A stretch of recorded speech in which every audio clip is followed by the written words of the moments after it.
India का नाम सुनते ही लोग सोचते हैं कि हम सिर्फ तेल खरीदते हैं, लेकिन हकीकत यह है कि इंडिया दुनिया का दूसरा सबसे बड़ा रिफाइंड पेट्रोलियम प्रोडक्ट्स एक्सपोर्टर है, यूएस के बाद $45 बिलियन के एक्सपोर्ट के साथ। इसमें सबसे दिलचस्प बात यह है कि इंडिया अपना 90% से ज्यादा क्रूड ऑयल बाहर से मंगवाता है, फिर उसे अपनी एडवांस रिफाइनरीज में प्रोसेस करके दुनिया भर में भेजता है। दोस्तों, ये कोई एक्सीडेंट नहीं है, बल्कि एक सोच समझकर बनाई गई इंडस्ट्रियल स्ट्रेटेजी है। और अब इंडियन ऑयल कॉर्पोरेशन यानी आईओसी 75,000 करोड़ का सबसे बड़ा एक्सपेंशन प्रोग्राम चला रही है अपनी पानीपत, वडोदरा और बरौनी की रिफाइनरीज में।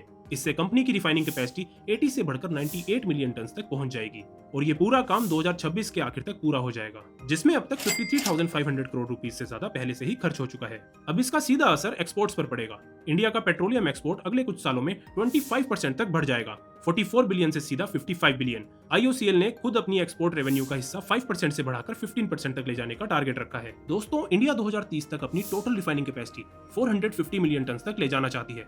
मतलब भारत धीरे धीरे वर्ल्ड की रिफाइनरी बन रहा है।